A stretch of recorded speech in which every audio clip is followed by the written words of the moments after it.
واحد القضيه كانت دوزات وقت طويل في المحاكم وعندها علاقه بالموسيقى وخصوصا الموسيقى المغربيه. هي القضيه اللي كانت رفعتها الفنانه المغربيه نجاة عتابو بالجروب البريطاني ذا كيميكال برادرز، وعندها علاقه بحقوق التاليف. كيفاش البلان؟ في البدايه ديال التسعينات نجاة عتابو كانت خرجت الاغنيه الشهيره ديالها هذيك دبا باينه، وفي الاخر ديال التسعينات الجروب البريطاني ذا كيميكال برادرز كانوا دايرين واحد النجاح كبير وغبروا واحد المده، وفاش بغاو يرجعوا في سنه 2005 خرجوا الديسك الاول ديال الالبوم ديالهم جديد بوش ذا باتن. هاد الديسك هذا سميتو غالفنايز. الديسك كان مشارك فيه الرابور الامريكاني كيو تيب، ولكن الديسك كان لانستريمون ديالو ماخوذ من الديسك ديال نجاة عتابو هذيك دبا باينه. كانوا واخدين ديك البدايه ديال الديسك تن تن تن تن تن تن تن تن تن وبقاو ملوبينها، يعني كيعاودوا على طول الديسك وزيدين عليها مؤثرات صوتيه اخرى، ولكن لانستريمو الاساسي هو هذيك المقطع من الاغنيه ديال هذيك دبا باينه ديال نجاة عتابو. الديسك فاش خرج دار بوم، تكلاسا هو الثالث في بريطانيا وتكلاسا هو الاول في السبليون، وربح حتى الجرامي اوورد سنه 2006 ديال احسن ديسك دانس ديال ذاك العام. بطبيعه الحال ومن المنطقي نجاة عتابو ما خصهاش تضيع. المشكله هو ان هذا الجروب هذا ما قالوا حتى شي حاجه باللي هذا الانستريمو راه ماخوذ من هذه الاغنيه ديال نجاة عتابو، ما عطاوها حتى شي انصاف،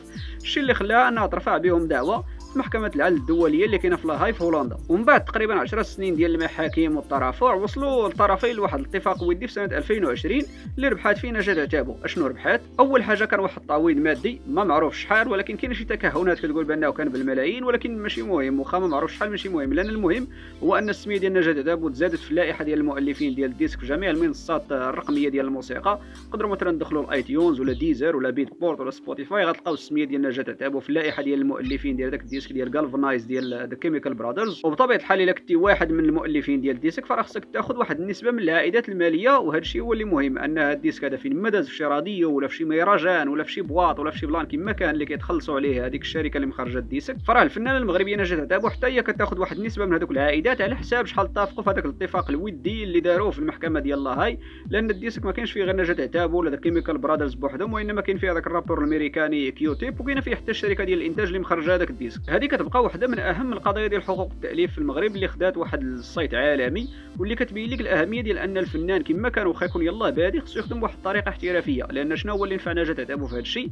هو انها ما كانش غير كتخرج الاغاني غير هكاك، وانما كانت كتسجلهم قانونيا بالسميه ديالها وكتحافظ على حقوق التاليف ديالها. ومؤخرا راه كاين حتى شي بلان بحال هكايا ما بين الفنانه المغربيه ابتسام تيسكات وواحد من الاعضاء ديال فرقه المشاهب المغربيه. القضيه ديال حقوق التاليف اللي مشات للمحاكم راه بزاف، لان بعض الخطرات الناس كيستهنوا بهذه القضيه هذه ديال الملكيه الفكريه ديال واحد الحاجه مصيبه واحد انسان اخر ولا واحد الفنان اخر.